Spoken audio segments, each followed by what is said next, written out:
The governor of the People's Bank of China gave a series of speeches in which he argued that a freer exchange rate liberates China's monetary policy, spurs innovation in China's export industries, and channels investment to its service sector where many of China's new jobs will be found.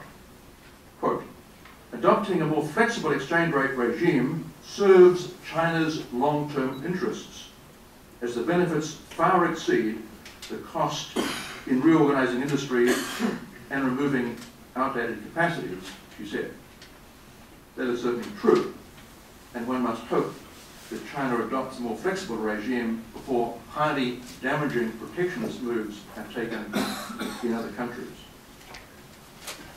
The more general question which the tension around China's exchange rate regime highlights is how best to deal with substantial imbalances in the world economy, and more generally what the right exchange rate regime is. There's considerable resentment on the part of exporters in many developed countries at the big exchange rate fluctuations which they have to endure.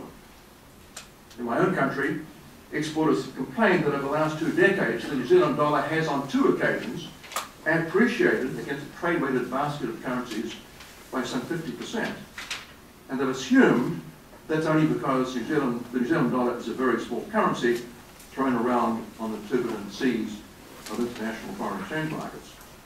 But actually, a trough to peak appreciation of 50% has been commonplace over the last 2 decades. It's happened to the US dollar and the Canadian dollar, while the Japanese yen and the Korean won have experienced even larger appreciations. So all floating currencies have an unfortunate tendency to experience big fluctuations. At the moment, we see monetary authorities of several countries, most recently Japan, Brazil, and Switzerland, trying hard to resist an appreciation of their currencies, while the US would like nothing better than to depreciate the US dollar against the yuan. Perhaps the answer, at least for smaller countries, is to peg to the currency of a large country, such as the US, as Argentina did, with disastrous consequences in the 90s. As Hong Kong has done since 1983. And yes, there have been benefits to Hong Kong of pegging to the US dollar in terms of maintaining confidence in that economy, but there have also been costs.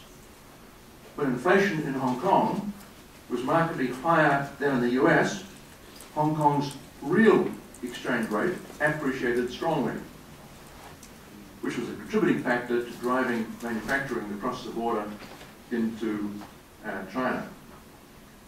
At the moment, Hong Kong has interest rates close to those in the US. In other words, Hong Kong interest rates are, like those in the US, close to zero, which is almost certainly a factor contributing to the raging property bubble in the territory. A recent paper by Barry Eichengreen and Peter Tiemann argues that fixed exchange rate regimes, such as the gold standard, such as the euro, such as the peg between the dollar and the yuan, work well in good times, but can cause very serious problems in bad times. The paper argues that when things get out of kilter, it's always assumed that it's the country running a deficit which should adjust, not the country running a surplus. As a result, there's an inherent deflationary bias in the system. But actually, it's not even clear that fixed exchange rate systems work well in good times, as the Argentinians discovered.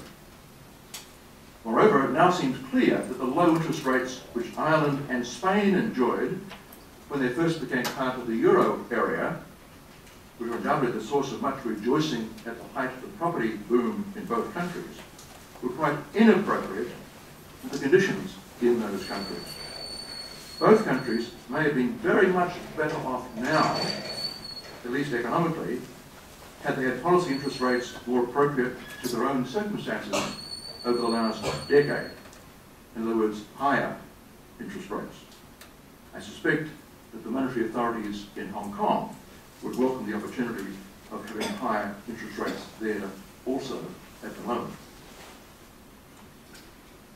Mr. Chairman, much has been written about optimal currency areas and theory of them, and there's no doubt that more still will be written over the next few years as the tensions in the euro area play out. But nobody pretends that China and the US are an optimal currency area, and dealing with the tensions in that currency relationship is an issue of the utmost and immediate importance. How that issue is resolved will have profound significance, not only for business in the Asian region, but for business throughout the world over the next decade. Thank you very much.